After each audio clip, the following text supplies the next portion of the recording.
और अपने तीव्र नखों को दिखाते हुए, देख ये अस्त्र है न ये शस्त्र है, और उसके उदर को फाड़ दिया। तमादिदैत्यम हरिणाहतम मृदे, आदिदैत्य हिरण्याकश्यपु को युद्ध में खत्म कर दिया।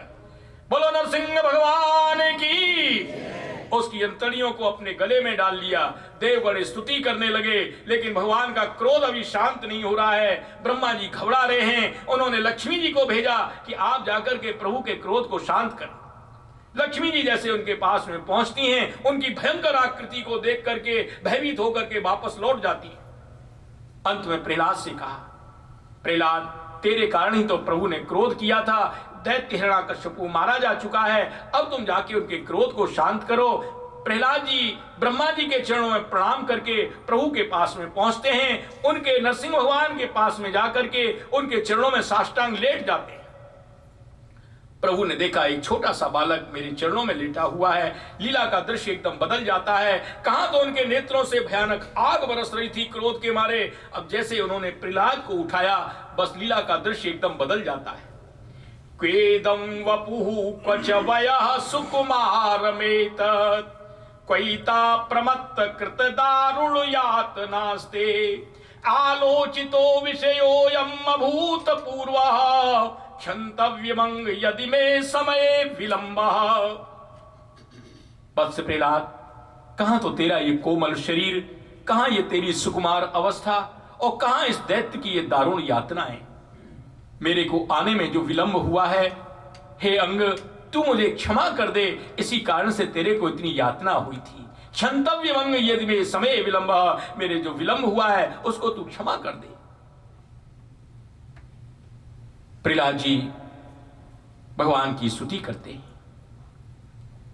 हे प्रभु, ब्रह्मादि देवगण जो हमेशा सतोगुण में रहने वाले, वो भी आपकी प्रभावपूर्ण स्तुति नहीं कर पाते हैं। मैं तो असुर योनि में उत्पन्न हुआ हूं, मैं भला आपकी कहां स्तुति कर सकता हूं। अच्छे कुल में जन्म होना, रूपवान होना, तेजस्वी होना, प्रभावशाली होना, बलवान होना, इनसे आपकी आराधना नहीं की जा सकती है, क्योंकि भक्त्या तुतोष भगवान गतियुत पाय, आप तो केवल एकमात्र भक्ति से प्रसन्न हुआ करते हैं। बहुत ही स्तुति की, भगवान प्रसन्न हो गए और बोले, प्रहलाद मैं तुमसे बहुत प्रसन्न हूं, तुम मुझसे अभीष्ट वरदान मांग लो, मैं समस्त कामनाओं को पूर्ण करने वाला हूं। प्रहलाद जी कहते हैं, प्रभु मैं तो जन्म से ही कामनाओं का दास हूं, आप मेरी परीक्षा लेने के लिए ऐसा कह रहे हैं, ऐसा प्रलोभन दे रहे हैं। अगर कोई भक्त इसलिए सेवा करता है कि जिससे हमको कुछ मिल जाए, तो वो भक्त नहीं, न सब भृत्य, वो तो एक बनियागिरी का सौदा करने वाला है। सवाई वणिक वो बनियागर सौदागर है। और अगर कोई स्वामी अपने सेवक को इसलिए देता है कि ये हमारी सेवा करता रहे, ये भी उसका धर्म नहीं है। आप यदि मुझे कुछ देना ही चाहते हैं, यदि राशि में कामान वरांस तुम वरदर्शव कामानाम संरोहम भवतस्तु वरम, मैं आपसे यही मांगना चाहता हूं, आप ऐसा वरदान दीजिए जिससे कि कभी मेरे अंतःकरण में कामनाओं का उदय ही न हो, क्योंकि इन कामनाओं के आने से इंद्रिय, मन, प्राण, आत्मा, धर्म, धैर्य, मति, ह्री, श्री, तेज, स्मृति, ये 12 चीजें कामनाओं के उदय होते ही नष्ट हो जाया करती हैं।